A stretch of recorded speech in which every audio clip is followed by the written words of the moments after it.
Bueno, buen día, un gusto saludarlos, saludarlas y darles la bienvenida a este espacio virtual de la Red Latinoamericana de Cooperación Universitaria, donde hoy retomamos el eje de las neurociencias y tenemos el honor de contar con la participación en calidad de conferencista del magíster Robert David McQuaid Ángel, profesor de la Universidad Tecnológica de El Salvador, quien nos va a presentar el tema Fundamentos de las Neurociencias en Educación.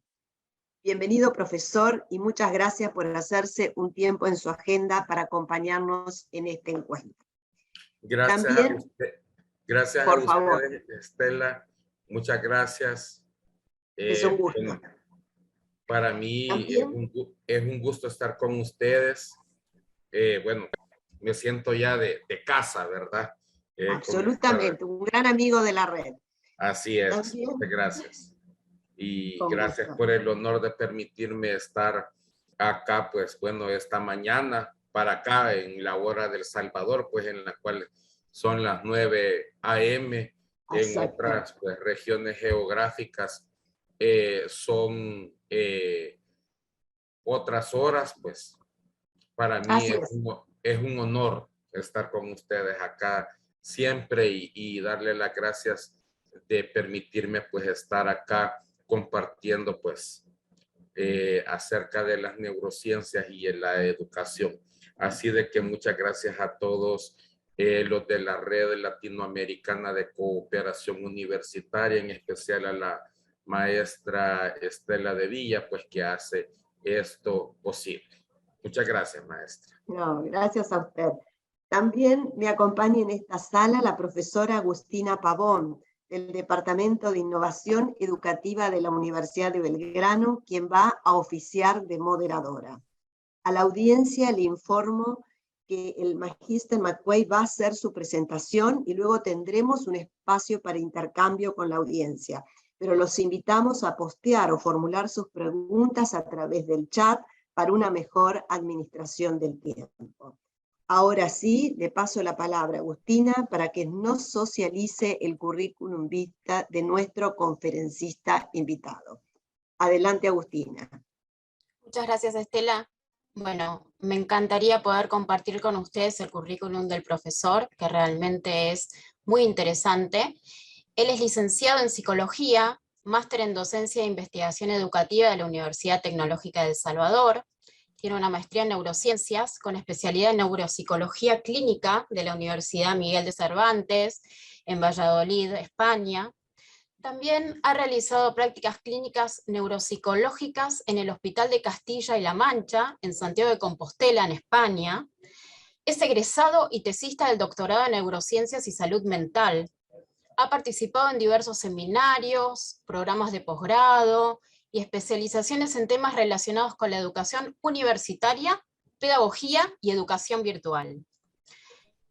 Cuenta con 13 años de experiencia docente a nivel universitario y es docente de tiempo completo en el Departamento de Psicología de la Universidad Tecnológica de El Salvador, como así también coordinador del Laboratorio de Neuroanatomía. También es autor de diversos libros y artículos. Así que bueno, como verán, tenemos en nuestra presencia una persona súper interesante y capacitada para brindar esta experiencia que vamos a vivenciar todos juntos. Profesor, cuando quiera puede iniciar la exposición. Bueno, muchas gracias, Magíster Agustina Pavón. Gracias, pues. Yo siempre, pues, les he mencionado, ahí solo permítanme que voy a conectarles acá la fuente de energía en la computadora para que no se quede sin energía, ¿verdad? Muchas gracias, ¿verdad? Así de que entonces, Por pues favor. para mí, gracias, Magíster Agustina, y gracias, pues, por permitirme, pues, estar acá y compartir estos conocimientos, pues, con ustedes. Para mí va a ser un honor estar este día con ustedes y, pues, muchas gracias. Bien, entonces, pues, lo que vamos a estar viendo hoy son los fundamentos de las neurociencias en educación. Esto es acerca, pues, cómo es que las neurociencias y distintas otras ramas están relacionadas prácticamente, pues, con lo que es la educación y las neurociencias. Vamos a ir a modo de introducción, en la cual pues tenemos que el área de la neuropsicología es una área de la neurociencias en la cual interacciona la psicología pues con las neurociencias. Tenemos en este aspecto como campo de acción la psicología estudia la relación entre el cerebro y la conducta. Y acá tenemos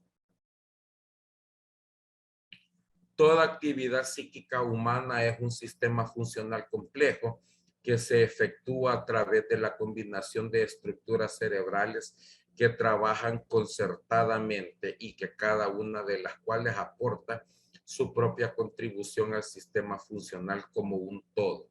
Aquí estamos hablando, pues, como lo que mencionaba distintos filósofos y pensadores a lo largo de la historia, en la cual pues el cerebro se debe de comprender de una perspectiva holísticamente, o sea, comprenderlo como un todo y ir evitando ya ese neuromito en el que nos dicen de que el ser humano solo utiliza o es perceptible acerca del 10%. Eso no hay que creer, ¿verdad? El cerebro trabaja al 100% y trabaja en distintas partes y en distintos aspectos en los cuales a través acá, en este rubro de la educación, es en el cual, pues, si lo queremos ver, es como una bombilla en la cual se ilumina todo porque debe trabajar funcionalmente con todo, en el cual se ve interactuando la percepción, la cognición, el pensamiento, la inteligencia, la memoria, etc. Por tanto, es válido decir que la neuropsicología aporta a estos procesos educativos desde su comprensión el funcionamiento de los cambios respecto al aprendizaje, ¿sí? Y su relación con funciones básicas como las emociones, y de tal modo que éstas establezcan una estrategia pedagógica acorde al ambiente educativo requerido. Esto, pues, conocer, seguir, evaluar y saber aplicar estrategias desde la neuropsicología a la educación que permiten no solo determinar cómo se generan el aprendizaje, sino que también diagnosticar y establecer pautas de intervención desde los factores neuropsicológicos. Acá tenemos que comprender de que la neuropsicología, si nosotros como docentes podemos ser o comprender cómo es que funciona el cerebro, sería mucho más fácil la transmisión de aprendizajes a todo lo demás que nosotros tenemos. Y vamos a relacionar todo lo que es con la neuropsicología, con la educación. ¿Esto por qué? Porque vamos a tener en un sentido, pues, que todos aprendemos a distintos ritmos y a distintas formas. Y esto como profesores, que esto es lo que nos interesa, tenemos que tener perspectivas distintas y no generalizar u homogenizar acerca de lo que la educación es, sino que más bien deberíamos de enfocarnos en lo que el cerebro significa, aporta y genera a lo largo, pues, de la vida significativa, no solo de un estudiante, sino de que el ser humano, porque el ser humano aprende todos los días. El ser humano tiene que tener la disposición, la motivación y la actitud de aprender. Y eso es lo que le parece favorable al cerebro. Y así de esta forma es como pues hemos llegado a este nivel que nos encontramos como un Homo sapiens, ¿sí? Debido a esa facultad de aprendizaje que el cerebro tiene de adaptarse a los cambios. Y es así como también debemos de interpretar el cerebro de nuestros estudiantes para entender, comprender que hoy las perspectivas de educación han cambiado. Ya no solo es una clase magistral, ya no solo es yo tengo que propiciarle o proporcionarle a mi estudiante las clases y el conocimiento a través de una presentación o a través de esto o a través del otro, sino de que también tenemos que entender de que tenemos que utilizar herramientas que estimulen, todos aquellos procesos cerebrales con los cuales el cerebro aprende. Entonces, he aquí donde entra este plan, donde todas las personas desde que iniciamos el día realizamos actividades que requieren de nuestra atención, ¿sí? Nuestro cerebro es quien nos mueve de acuerdo a nuestros intereses, o sea, qué es lo que queremos, y no se mueve ni una sola parte de nuestro organismo sin que el cerebro no nos lo ordene. Entonces, partiendo de esta premisa, tenemos que entender que desde que nos levantamos, si vamos a ir a estudiar, debemos de motivarnos y programarnos. Voy a ir a estudiar, y tenemos que tenerlo presente y decírselo y pasárselo a nuestros estudiantes, que desde que ponemos un pie, no importa si el izquierdo o el derecho con el que nos bajamos de la cama, porque eso es algo que no tiene sentido, vamos a desarrollar distintos aspectos motivantes que nos van a desarrollar y generar desarrollo de nuestro, digámoslo así, aprendizaje a lo largo del día. Ojo, aquí estoy utilizando el término aprendizaje no necesariamente para algo académico, sino de que para algo del día. Es por eso de que nosotros como profesores tenemos la imperante tarea de enseñarles a nuestros estudiantes también a cómo desarrollarse en el día a día y en el cómo ser mejores seres humanos, y no necesariamente cómo establecer solo relaciones académicas, sino de que el ser y el desarrollo de el idealismo por parte de yo como humano, ¿qué voy a aportar? Y esto aquí entramos en cuestiones filosóficas en las que ya los antiguos filósofos griegos nos hablaban acerca de la república, nos hablaban acerca de otros libros en los cuales tenemos aspectos que tenemos que ir desarrollando y generando un concepto de criterio propio de nuestros estudiantes. Este punto de partida debe ser el que motive a todas las áreas de estudio, no solamente a una, a analizar y a enfocar su interés en conocer cómo funciona el cerebro para posteriormente aplicar estas estrategias y métodos que permitan mejorar el desempeño mental, de nuestros estudiantes. a pasar a la siguiente lámina.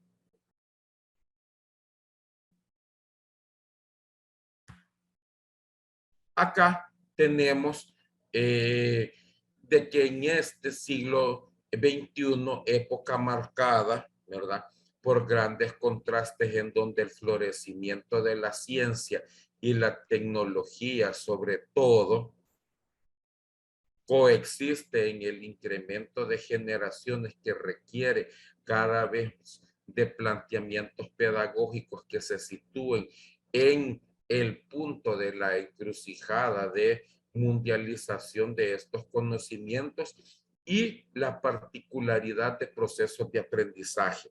Acá tenemos que comprender que nuestros estudiantes, nosotros somos una generación, los que nacimos en los 70s, 50, 60, 70, 80 de transición.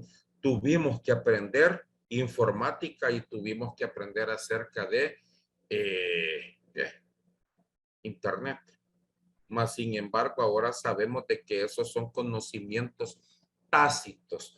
Tácito es de que ahí está, no se ve, pero está imperando en el conocimiento de la mayoría de nuestros estudiantes y de que pues ellos tienen que también ya conocer y no solo inclusive nosotros motivarlos a utilizar herramientas tecnológicas, sino de que también de que ellos sepan pues de que las redes sociales no solo son y el Internet no solo es una herramienta de publicar mis emociones y mis sentimientos, sino de que también es una red importante para la adquisición de conocimiento a través de la intercomunicación mundial. Vivimos en un mundo donde la información y los conocimientos se acumulan y circulan a través de medios tecnológicos cada vez más sofisticados y poderosos. ¿Sí? Aquí ya estamos hablando inclusive de redes, redes artificiales neuronales. Y estos sistemas educativos, la mayoría de países de América Latina siguen en la deuda con las culturas y las necesidades y las demandas de las actitudes de las actuales generaciones, que son importantes para el desarrollo de la educación. Los grandes avances en la neurociencia, aquí permítanme que...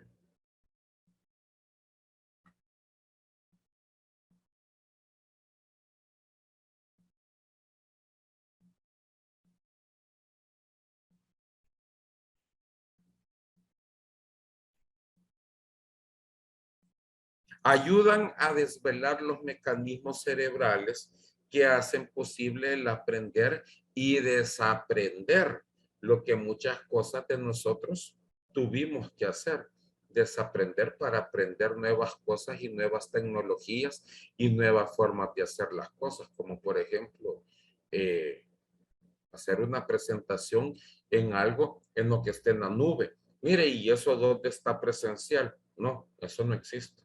Eso está en la nube. Eso está en un lugar en el que ningún ser humano puede acceder, sino de que solamente a través, si fuéramos ceros y unos, que es un condicionamiento o un aprendizaje binario, perdón, ayudan a desvelar estos mecanismos cerebrales que hacen posible el aprender, el desaprender, el reaprender y el recordar y grabar información. En el cerebro lo que tiende a mejorar todo abarca una enseñanza-aprendizaje o proceso de enseñanza-aprendizaje a modo personal, que es un proceso necesario para implementar distintos ámbitos actuales educativos. Aquí hablamos de la neurocognición. ¿Qué es la neurocognición? es una palabra compleja en la cual neuro, cerebro, y cognición, pensamiento, nos dice de que la neurocognición entendida como aquellas habilidades o competencias y en general factores de un individuo para que desarrolle las facultades cognitivas en donde hablamos de percepción, sensación, atención, que cuánto nos cuesta tener de nuestros estudiantes, ¿sí? Permite comprender que es un proceso individual. No podemos homogeneizar y decir que todos van a aprender a un mismo ritmo. Mas, sin embargo, este se ve afectado a diferentes estímulos de lo que se encuentra expuesto en el sujeto, o sea, nuestro estilo de vida, nuestra crianza y los lugares en donde hemos estudiado.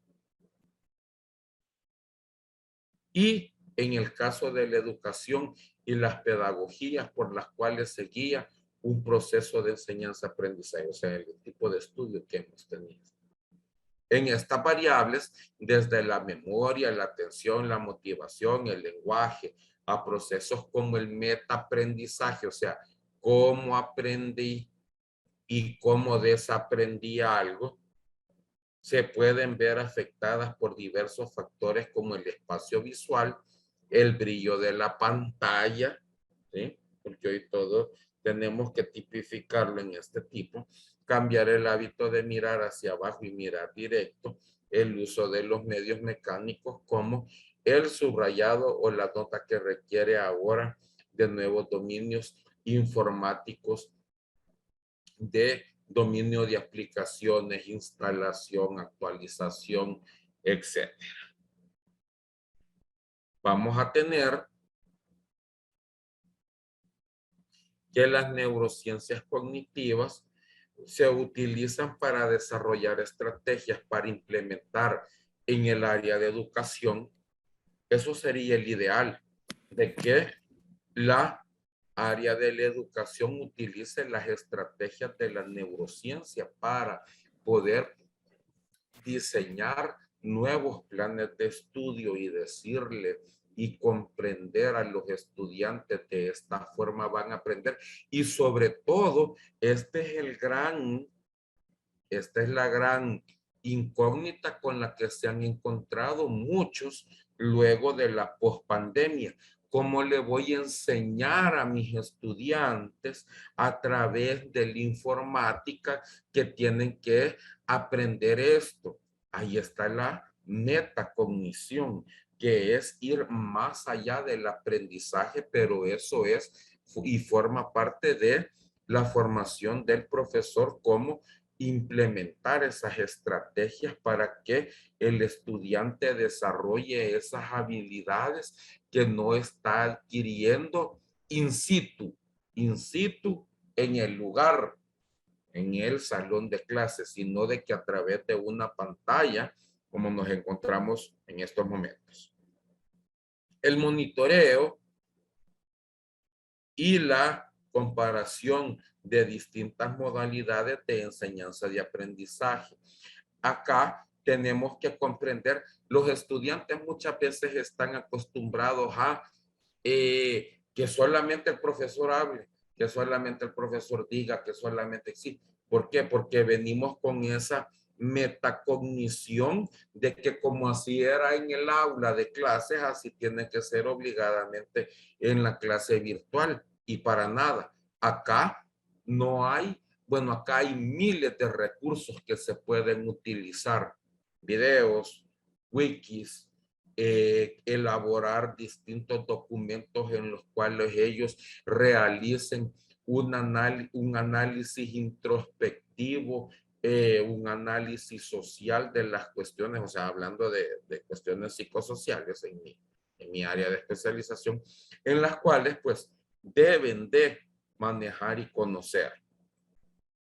Mayor entendimiento de las diferencias individuales del aprendizaje. Y acá es donde sale la multivariedad de las cosas, del aprendizaje. Es a través de la tecnología en las cuales pues podemos utilizar canales auditivos, canales visuales, canales kinestésicos, podemos decir. ¿Por qué? Porque podemos ayudar a alguien o decirle a alguien de que realice determinada actividad, pero de una forma en la cual nosotros le estemos diciendo a la persona cómo realizarlo. Acá tenemos las neurociencias en el área y la tarea educativa. Aquí está lo que le estábamos hablando de que tenemos estudiantes del área musical, sinestésico corporal, intrapersonal, lógico matemático, intrapersonal, los naturalistas que son los zootécnicos o nuestros veterinarios o las personas que les encanta la agronomía, por ejemplo, la espacial, ¿verdad? Los arquitectos e ingenieros, la lingüística como los oradores y demás, los profesores, etcétera, en la cual tenemos que dejarle una tarea educativa.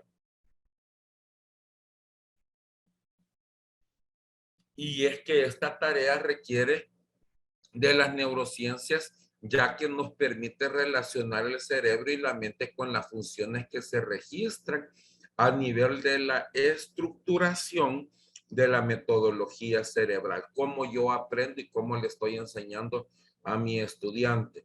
En este aspecto partimos de la teoría de las inteligencias múltiples, en este caso, en este ejemplo, y de los hemisferios cerebrales, en donde es necesario rediseñar la metodología del aprendizaje y aparte de eso, pues brindando estrategias que estimulen el aprendizaje por medio del redescubrimiento y no solo de una forma memorística. Que el estudiante descubra, que el estudiante haga. Mire, acá en forma de, si lo queremos ver didácticamente o pedagógicamente, usted solo va a ser una guía.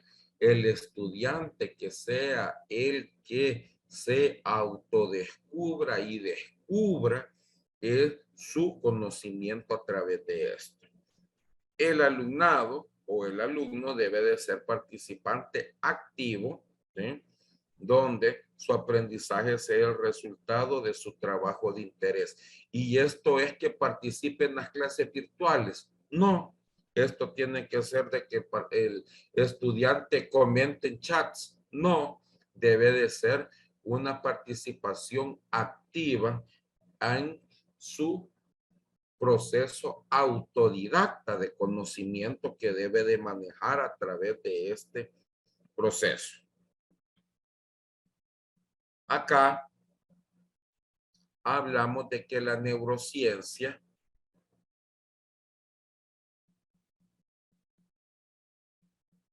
ha argumentado que hay más de un sistema neural, o sea, cómo se estructura y cómo se enlaza y se engancha nuestro cerebro de representación de números, ¿verdad? Y varía y apunta de las mismas en mismas áreas que están involucradas en la comparación de cantidades, sin importar que se trate de cifras o cantidad de objetos. Hay un sistema de contabilidad y hechos numéricos. Hay un sistema de almacenamiento verbal. Todas son las distintas áreas del cerebro, de los lóbulos, en donde se almacenan las distintas partes de donde estamos aprendiendo y las áreas las cuales estamos estimulando. Almacena como memoria declarativa, repetir una y otra vez. ¿Es eso necesario? O en este pleno siglo XXI es más de hacerlo participativo. Acá hablamos de las redes Hebbianas o del señor Hebs.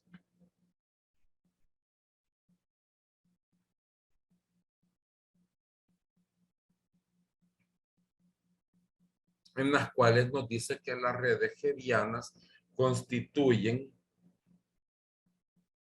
la base del aprendizaje y que cada una de estas sinapsis, porque cada una de nuestros aprendizajes es una sinapsis elaborada a partir del aprendizaje, permite una conexión bioeléctrica que produce una relación en cadena en donde el axón es parte de la compleja llamada red hebbiana. Acá lo que nos dice este señor es de que el cerebro aprende a través de redes y aprende a través de superestímulos y aprende a través de estímulos auditivos, visuales, kinestésicos e inclusive gustativos. Bueno, si no, pues ahí preguntémosles a los que estudian gastronomía el hecho de probar o turismo. Me quedó rico este trago, me quedó rico esta ensalada, me quedó bien esto, cumple con las expectativas o calidad de lo que acá pedimos, etc. Luego tenemos que el aprendizaje son cambios duraderos en el potencial conductual de los resultados a partir de la experiencia. ¿Cómo vamos a hacer de que nuestros estudiantes partan o se desarrollen a partir de la experiencia? Eso nos lo dice el autor Anderson. Para Ellis, el aprendizaje son cambios duraderos en las representaciones mentales como experiencia. Si usted ve es aprendizaje, palabra clave, y aparte de eso, una representación basada en experiencia. Eso que nos quiere decir de que el cerebro no solo aprende haciendo, sino de que también viendo. ¿Por qué? Porque una representación mental es yo observo, yo veo. Bueno, y es más, así es como hemos aprendido un montón de cosas. No necesariamente las hemos tenido que hacer para aprenderlas, sino de que con solo observarlas ya vemos cómo hay otro que forma parte de una figura vicaria y la elabora. Ese es el conductismo y el cognitivismo de las neurociencias. Conductismo, conducta. El cognitivismo, elaborado en las neurociencias. El aprendizaje es un proceso que está relacionado con cambios que ocurren en un individuo a nivel cerebral, a nivel biomolecular de su cerebro. Y esto genera un proceso cognitivo, o sea, de aprendizaje y conductual, que da como resultado la experiencia. O sea, yo aprendo y lo replico, permitiendo una adaptación al entorno. ¿Cómo se da el aprendizaje y la organización cerebral? Se da a través de lo que se conoce primero como una idea a través de un cableado neuronal. Y este no es dependiente no dependiente y dependiente de la experiencia. No dependiente y dependiente. O sea, de ¿qué nos quiere decir? Acá entran experimentadores o personas en las cuales han hecho experimentos con nuestro cerebro, en los cuales nos dicen, hay personas que aprendieron a tocar piano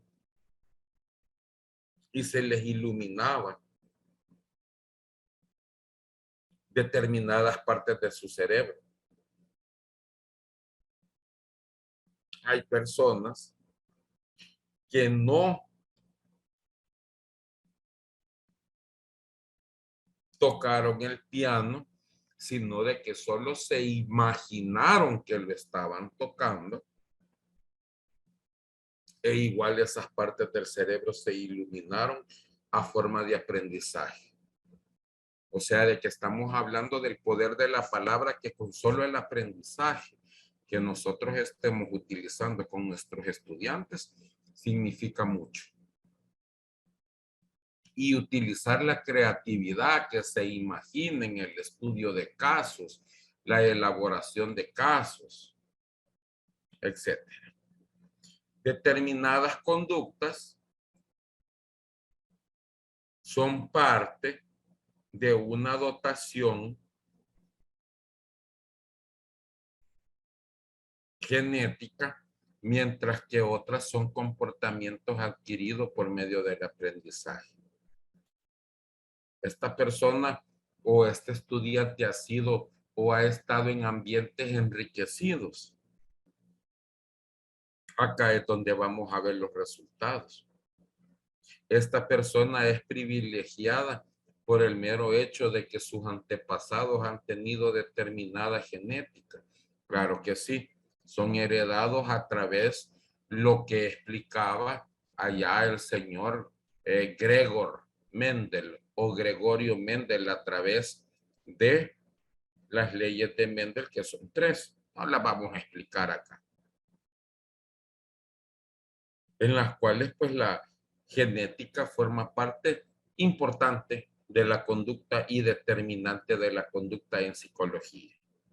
Y diferentes regiones cerebrales muestran cambios moleculares, neuronales y de organización en respuesta a lesiones a la experiencia postnatal y el aprendizaje. ¿Qué significa esto? El aprendizaje del ser humano siempre está presente. El aprendizaje del ser humano desde que nace es un proceso en el cual se va a ir desarrollando múltiples apartados. Y se va a ir desarrollando a través de qué? De la experiencia. Sí, pero no he tenido la experiencia. Bueno, pues entonces, imaginémoslo.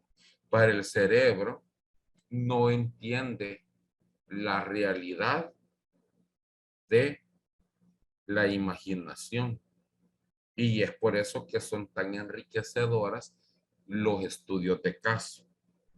¿Qué pasaría si? ¿Qué sucedería si?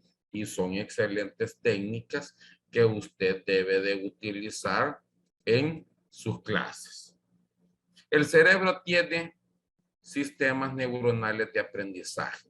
Primero motive a sus estudiantes. Debe de hacerlo emocional. Debe de hacerlo social, como decía Lev Seminovich Vygotsky, o como lo dijo Vygotsky. El aprendizaje se basa en la sociabilidad del conocimiento. Hace ya muchos años.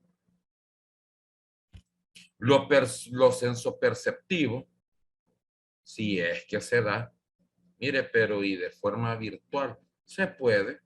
Ahí hay distintas herramientas en las cuales, pues, usted, obvio, hay algunas de pago, ¿verdad? En las cuales, pues, no todo es gratis en la vida, lastimosamente, ¿verdad? Entonces es acá donde debe de entrar esto. Lo físico, la educación física, lo que todos nosotros hasta el día de ahora en algún momento aprendimos a cómo lanzar una pelota de básquetbol, a cómo poner un gol, quién es el guardameta, quién es esto. No solo teóricamente, sino de que, perdón, practicarlo a nivel cognitivo, que es todo lo que hemos desarrollado.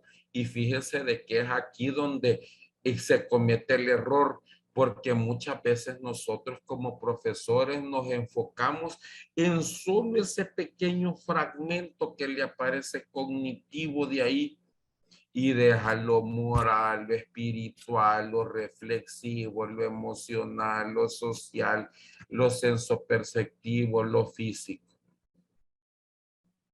Y solo nos enfocamos en que lastimosamente Aprenda. Memorícese. Haga. Cuando el aprendizaje no es eso. Eso estamos hablando que solo es que un 15% de lo que en realidad el cerebro aprende y significa para el ser humano.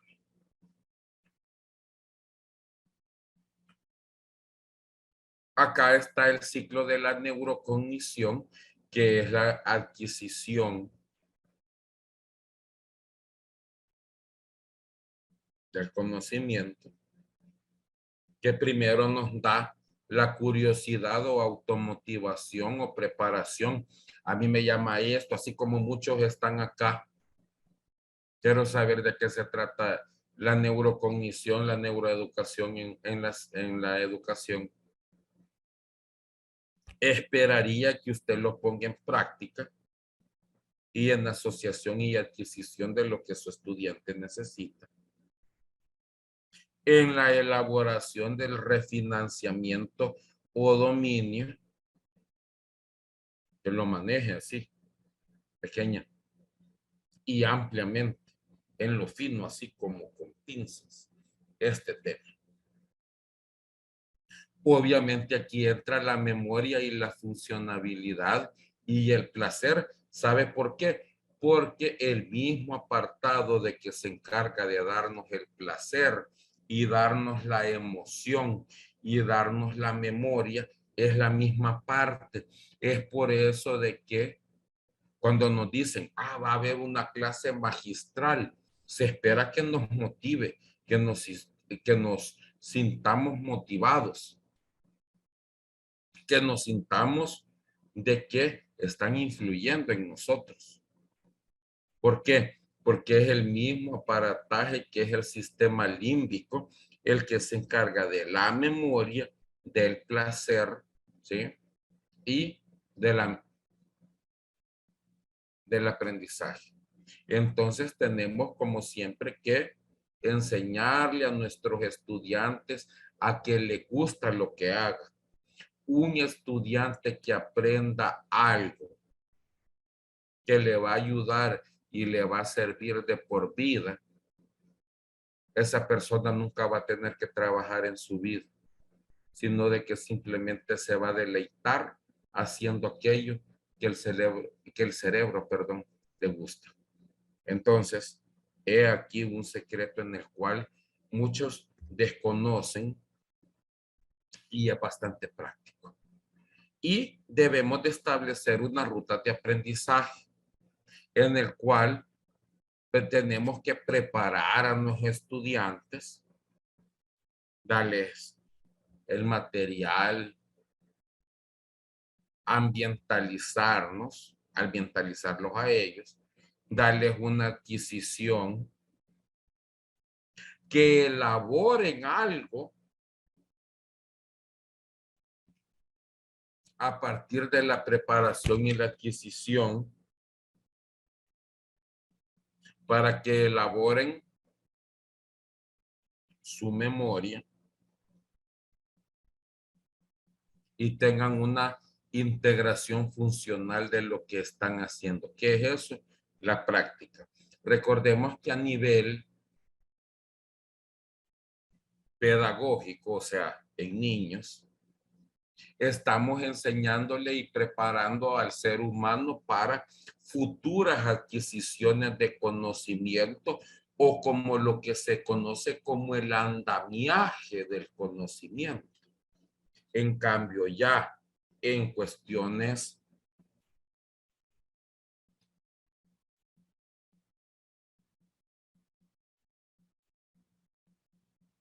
universitarias, el ser humano está aprendiendo para la vida. Imagínense acá un médico tiene que aprender a diagnosticar, a utilizar cirugía, porque si no, pues qué mal. Pero no solo él, no solo poner el administrador de empresas, el psicólogo, el profesor, el ingeniero, el meteorólogo, todos deben de conocer y poner en práctica este sistema, en la cual acá está cómo es que existe la teoría del aprendizaje cerebral y una hipótesis. Y acá hablamos del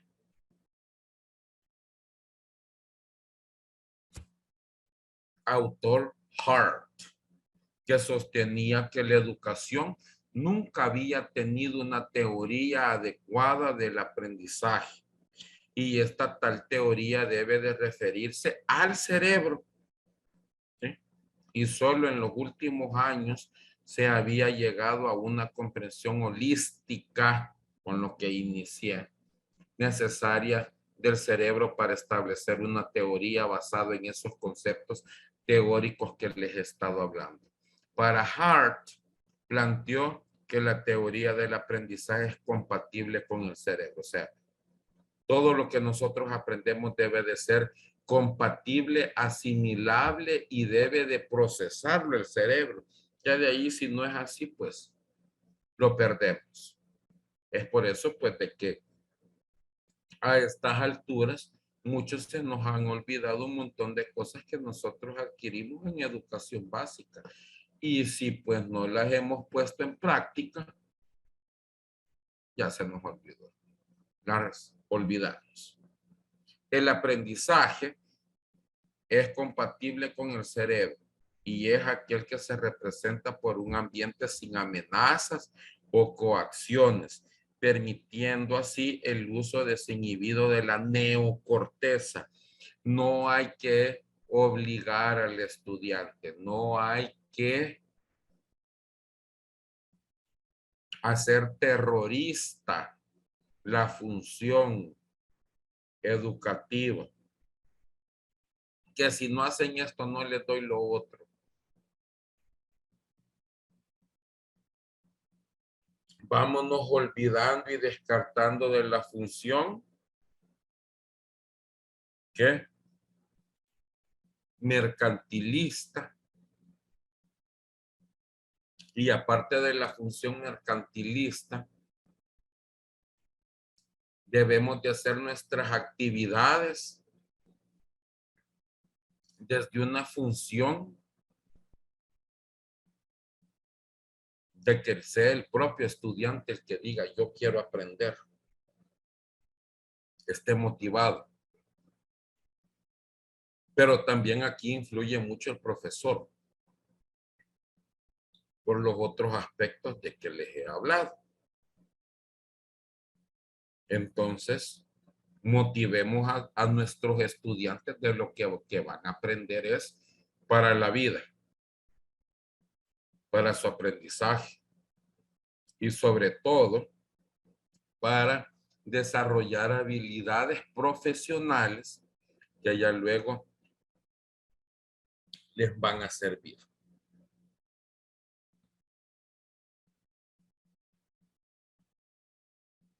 Acá tenemos en los aspectos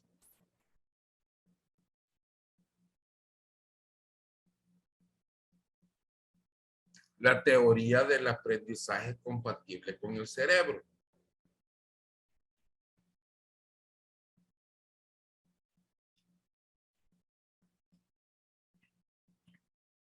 Debe de ser compatible con el currículo. Debe de ser adaptable a las necesidades del mercado para que el estudiante lo encuentre atractivo. Los profesores deben de diseñar que el aprendizaje centrado en los intereses del alumno y hacer un aprendizaje contextual. ¿Qué es esto?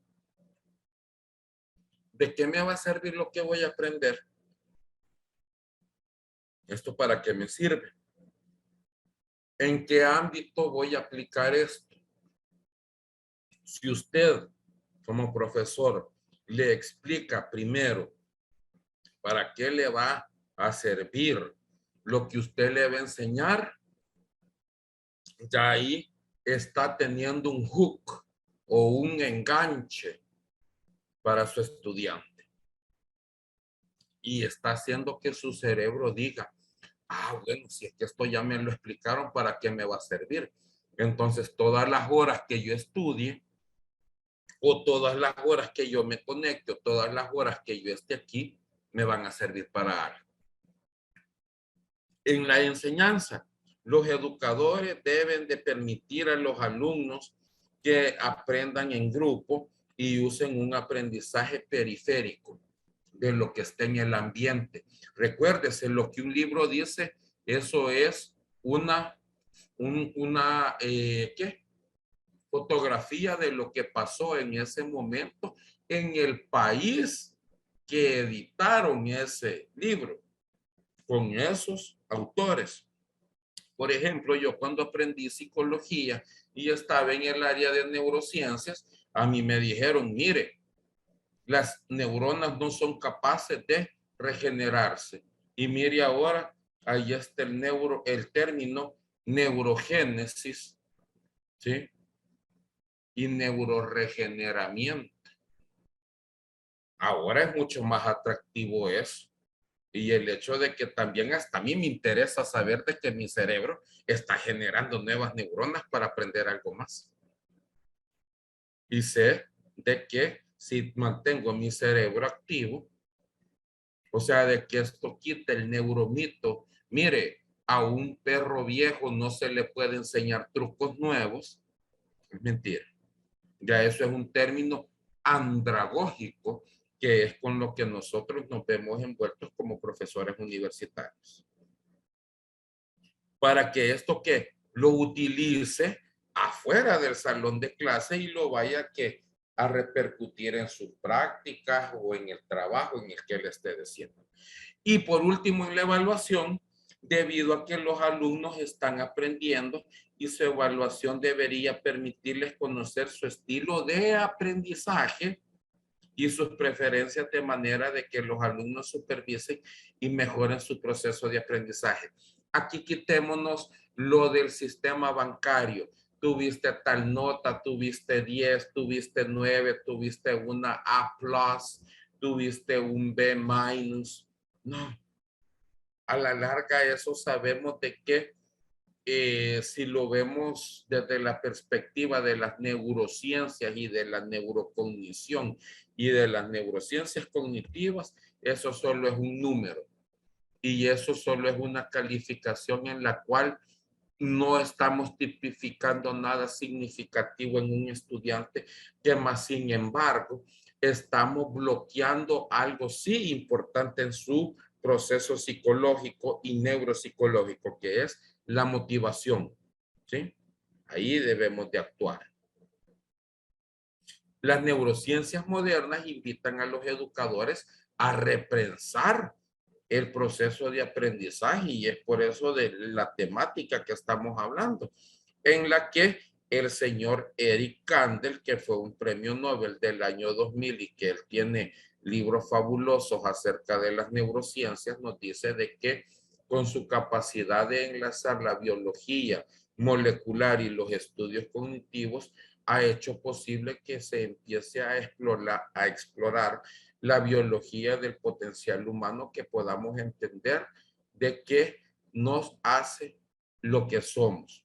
Porque yo aprendo rápido, porque el otro no, porque uno aprende viendo, porque el otro aprende haciendo, porque yo aprendo leyendo. Son distintos tipos de aprendizaje y el otro no hace más inteligente. A mí no me hace de que yo por leer sea más inteligente que otro. Puede hacer de que el otro aprenda más por estar haciendo.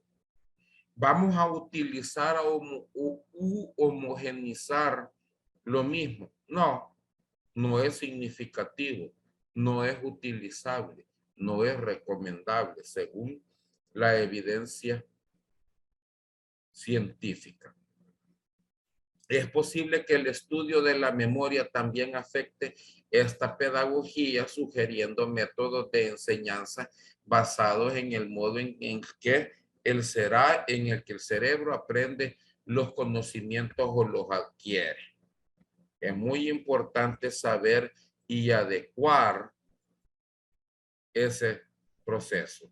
Y aquí es donde viene el aspecto en el que nos puede servir o lo podemos aplicar, en el cual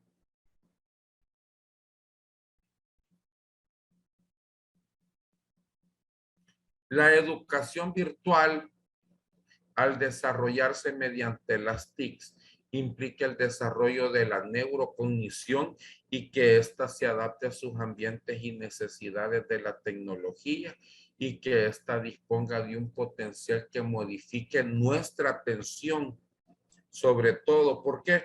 Porque acá un claro ejemplo, muchos pueden estar conectados, pero ahí están pendientes de otra cosa, que aquí, que allá, perdemos nuestra atención. Entonces, es doble o triple el aprendizaje que tenemos que desarrollar en aprendizajes virtuales. Por tanto, un estudiante virtual debe generar cambios no a nivel estructural, sino a nivel psicológico frente a sus habilidades y competencias para tener un éxito en su proceso formativo de lo que le están enseñando y está aprendiendo. Mientras mayor cantidad de receptores se utilicen al aplicar los medios de enseñanza, mayor será la efectividad de otros procesos psíquicos. Mire, videos, wikis, procesos colaborativos, infografías, que las elabore, que le coloque videos, que le coloque la información que él ha aprendido.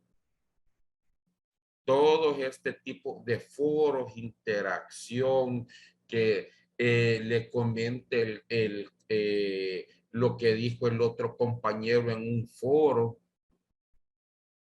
Yo refuto la idea del otro compañero por esto. Ahí es donde se enriquece. ¿Por qué? Porque todos hemos sido criados y lo que yo he aprendido en mi vida puede ser totalmente distinto de lo que el otro ha aprendido, y es ahí donde se da que el aprendizaje bidireccional, aquel me enseña a mí y yo le enseño a él.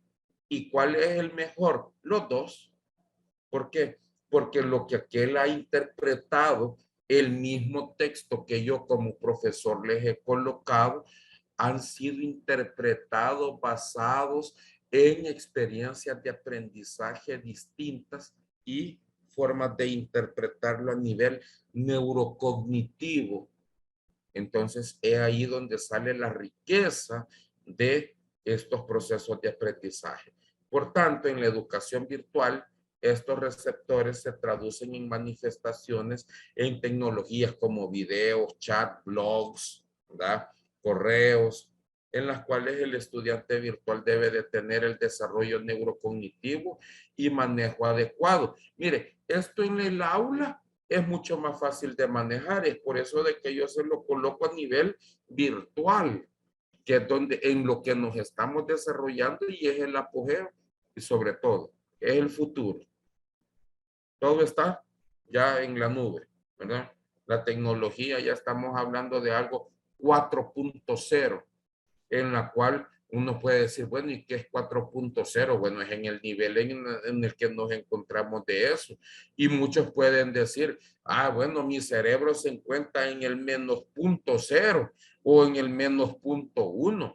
Bueno, pues entonces, o actualícese, o como dice el señor Charles Darwin, personas y entes o especies que no evolucionan morirán. Entonces es aquí en donde tenemos que tener esa riqueza del conocimiento, de estimular que si pasamos de la edad de piedra y de la edad paleolítica y de un proceso en el cual que antropológicamente sobrevivimos una era glacial, podemos sobrevivir esto que es acerca de la virtualidad siempre y cuando, obvio, ¿verdad? Tengamos nuestra salud correcta, ¿verdad? Para esto, en primer lugar, se generan espacios adecuados en la interacción que faciliten a través del Internet y de la red la interacción de una plataforma virtual en donde el aprendizaje sea el idóneo. Y es por eso de que ustedes en sus aulas virtuales deben de tener de todo: chats, foros, videos, interacción continua, imágenes, ¿verdad? Ideas. ¿Para qué? Para de esta forma estar estimulando los procesos de aprendizaje de todos nuestros estudiantes en distintas formas. Los estudiantes comprenden mejor cuando son envueltos en tareas y en temas que cautivan su atención. ¿Cómo podemos cautivar su atención? Con imágenes, procesos, temas actuales, ¿verdad? No hacerlo tan académico. Mire, y al hacerlo no académico deja de ser aprendizaje. No, lo que está sucediendo es que tiene que conocer lo académico para aplicarlo al proceso actual, porque a la larga, en mi caso como psicólogo, yo se los menciono a mis estudiantes de psicología, neuropsicología clínica, usted debe de adecuar el proceso actual en el cual nos encontramos para lograr interpretar la sintomatología y lo que le está diciendo su paciente. Puede ser de que el libro sea muy cuadrado, demasiado estructurado, pero usted eso, ahí está donde entra la neurocognición y la metacognición. Yo lo saco, lo aplico y le digo a mi estudiante: aprenda, aplique, desarrolle, implemente acerca de eso en el periodo actual en el que nos encontramos.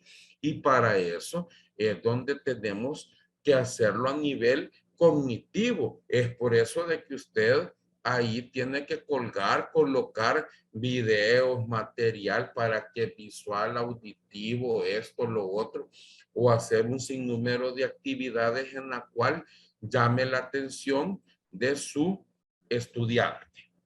¿Sí? Acá tenemos así, esto siempre siguiendo, así la dimensión afectiva, o sea, nuestros sentimientos y emociones, afecta de una gran incidencia el desarrollo cognitivo del estudiante. Póngale emoción y habrá aprendizaje. Póngale interés y habrá aprendizaje. Explíquele por qué debe de saber eso y habrá aprendizaje. ¿Sí? Porque así se cumplen las expectativas del estudiante. Muchas veces nosotros nos quedamos demasiado a nivel académico, mas sin embargo debemos de colocar todo lo académico a nivel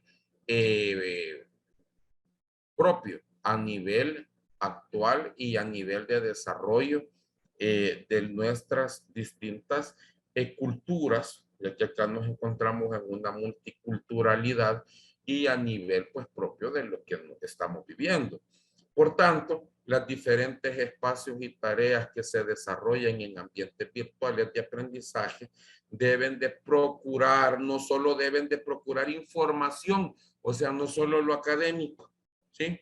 Sino de que deben de favorecer al desarrollo, es decir, tomar en cuenta y hacernos conscientes de que no solo es un recipiente de conocimientos al que le vamos a ir a poner: tenés que saber esto, tenés que saber la teoría de Piaget, tenés que saber la teoría neurocognitiva de Luria, tenés que saber la teoría de Marx, tenés que saber el teorema de Pitágoras. No, sino de que debe de ser un humano integral que conozca y aplique el por qué se le está dando este sentido.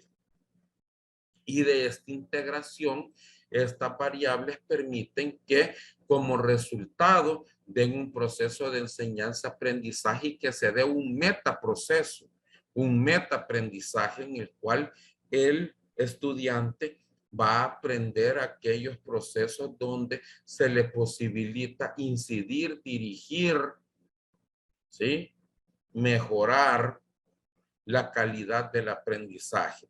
Y de esta forma el estudiante, aparte, va a generar principios de aprendizaje autónomo, confianza, la creatividad que debe de estimular mucho en ellos. Es por eso de que déjenle un material, pero de que elaboren de eso un video, de que utilicen todos los recursos actuales para que así de esa forma inclusive el estudiante conozca cosas de que él no se conocía, como por ejemplo que sea creativo o que tenga facilidad de palabras al expresarse ante un grupo en un proceso de educación virtual.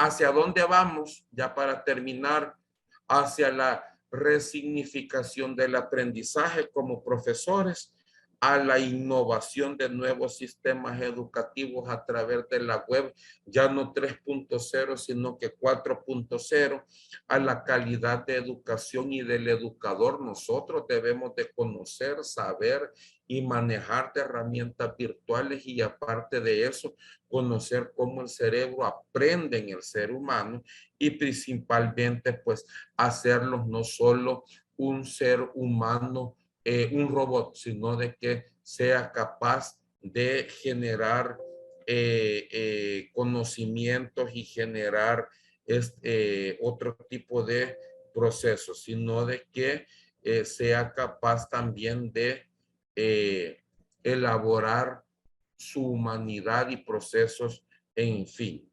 Considerando, a modo de conclusión, el impacto de estas tecnologías y el impacto de la comunicación en torno al aprendizaje, la educación es imprescindible, ¿verdad? Para cambiar ideas, roles de profesión y del profesorado y del alumnado. Los dos deben de aceptar esos cambios, definir códigos y contenidos y orientaciones del aprendizaje. También, ¿qué más deben de conocer? Neurocientíficamente hablando, aprender mediante la experiencia y resultar lo mejor mediante las sensaciones. Mire, no necesariamente le tiene que aprender y enseñar a su alumno a que haga las cosas matemáticamente bien. Con solo la neurociencia le dice de que haya aprendido a cómo llevarse bien con otro ser humano y a cómo comunicarse, eso ya es un aprendizaje significativo que a la larga aprender o saber a cómo hacer un balance general en contabilidad, sí es cierto, es importante, pero ya eso es memorístico. Puede ser de que aquello que le afectaba al estudiante, que era yo no me puedo relacionar con otro, aquí lo he aprendido y eso haya sido mucho más significativo para esta persona, ¿sí? ¿Y de para qué? Para prepararlos para afrontar el mercado laboral y dejar de ser una persona tímida y dejar de ser una persona academicista, que eso es con lo que muchos salen allá afuera al mercado laboral sabiendo de que en un trabajo no le van a decir, a ver, enséñame tus notas, así como acá en la universidad, ¿verdad? Sino de que es qué podés hacer. Y ese es el fundamento de los procesos de la educación basada en competencia. Y por último, la calidad de aprendizaje dependerá en gran medida de la calidad del educador, lo que sabemos, lo que conocemos y de la experiencia, ¿verdad? Esto para comprender el cerebro que se transforma durante el ciclo vital. No es lo mismo enseñarle a niños, adolescentes, prepúberes, a un adulto joven, a un adulto mayor, ¿verdad? Sino de que son procesos distintos en los cuales tienen que ocupar todo este tipo de técnicas que le he mencionado y entender y acompañar esta transformación y acompañarlo como su docente en este proceso, a diferencia, ¿verdad?, de nuestro rol de educador, ser más un facilitador del conocimiento. Muchas gracias.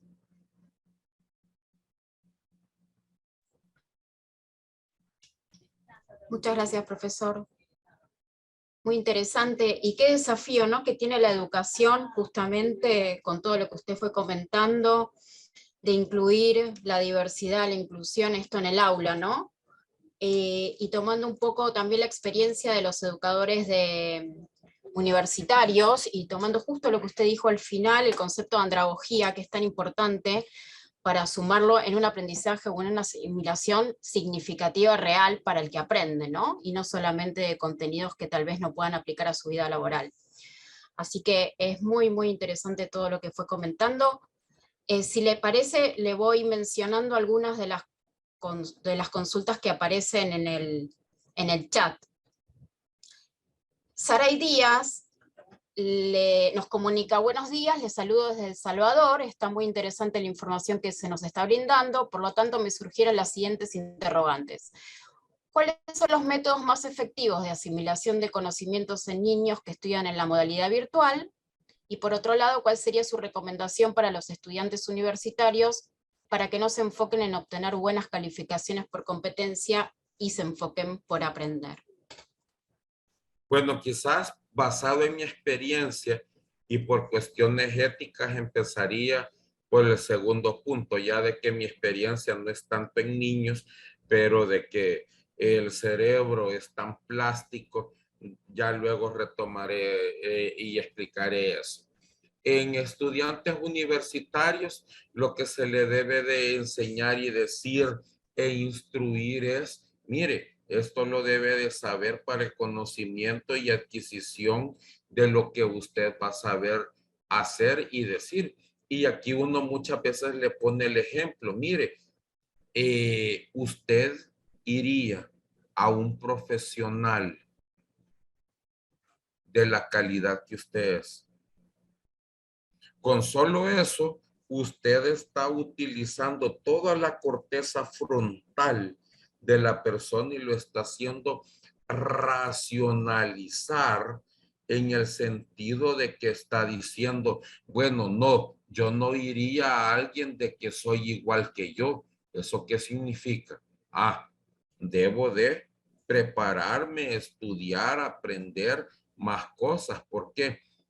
En el sentido de que todo es un aprendizaje y todo en el sentido, muchas veces acá el problema es de que nos basamos en el sistema y yo creería que no solo es en El Salvador, como lo menciona acá la participante, a base del sistema bancario, en el que tienes tantas notas, tenés 9, tenés 10, cuando debería de ser crear actividades sumativas, primero trabajar la motivación y luego generar actividades sumativas y no formativas en la cual, mire, desarrolle este problema, desarrolle este tema, ve este video, genere un análisis, genere un chat, genere un foro.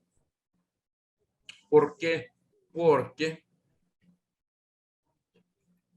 de esa forma,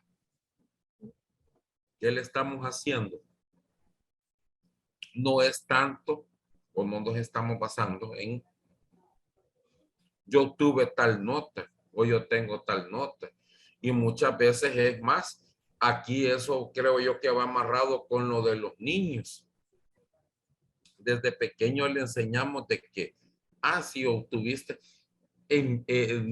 tal nota, está bien, o si obtuviste esta nota y todo lo demás, cuando debemos de explicarle, hijo o X, Y, esto te va a servir para el desarrollo de tu vida o esto te va a servir para el desarrollo de ciertas habilidades que después vas a poner en práctica, como por ejemplo la moralidad, los valores, en los cuales si usted ve, eso es lo que uno ve en el kinder y en el pre-kinder y todo lo demás, que ahí lo que se desarrollan son habilidades motoras gruesas, musculoesqueléticas, habilidades motoras finas y habilidades de que así yo puedo hacer tal y tal actividad por esto y lo otro. O sea, siempre irles motivando en el cual ahí son los padres los que dicen, yo pago porque mi hijo vaya a jugar,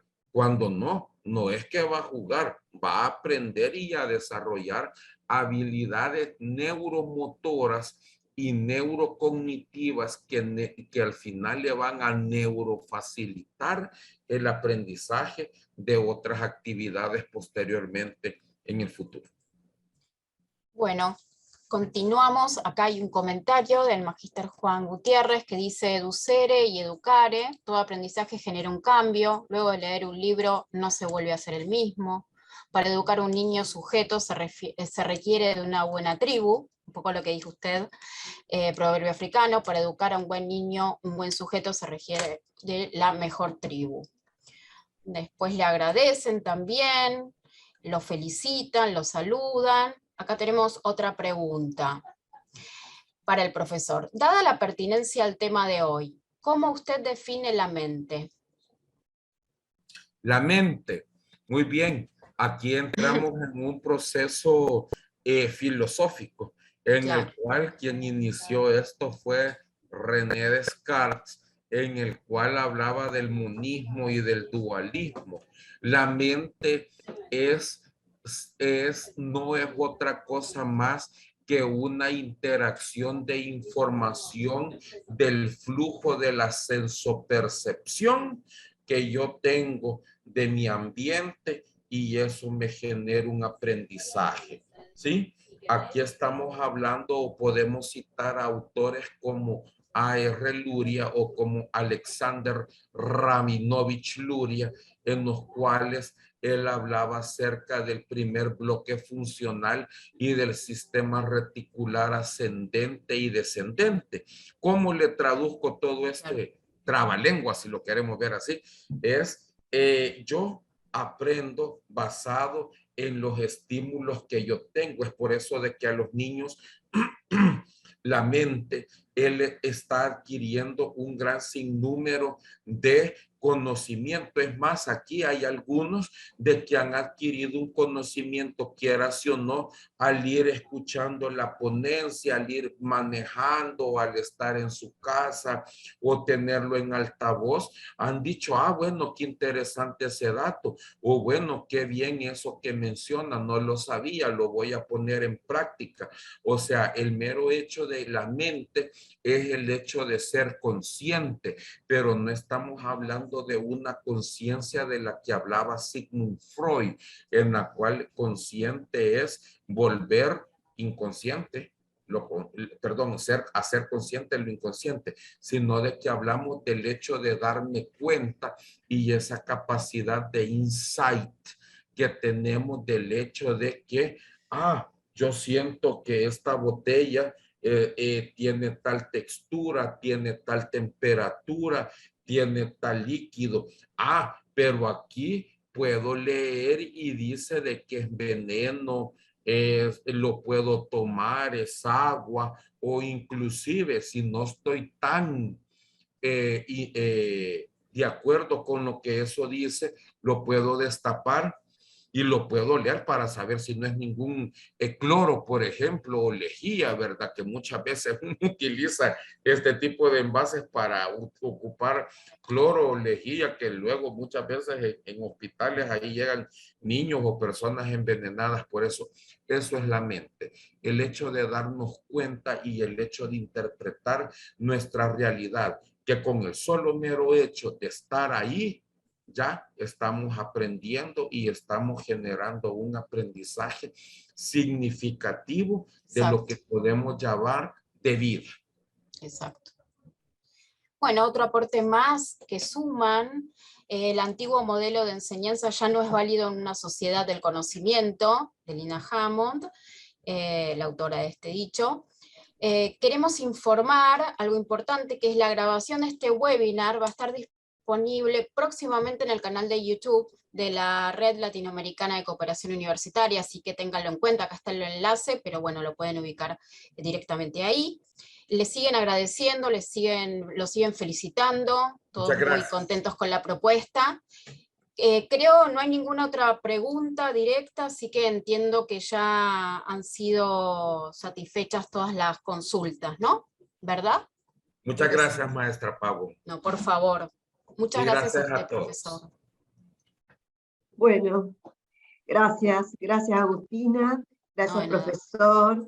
Agradezco en nombre entonces de la Red Latinoamericana de Cooperación Universitaria al magíster Robert McQuaid por su magnífica exposición. Reitero el agradecimiento al expositor y a la moderadora. Gracias. Y a la audiencia les agradezco por su tiempo e interés. Como les anticipamos ya en el chat, vamos a subir la grabación de este webinar al canal de YouTube de la red, desde donde podrán revisar el contenido y compartir la información con sus colegas y equipos de trabajo.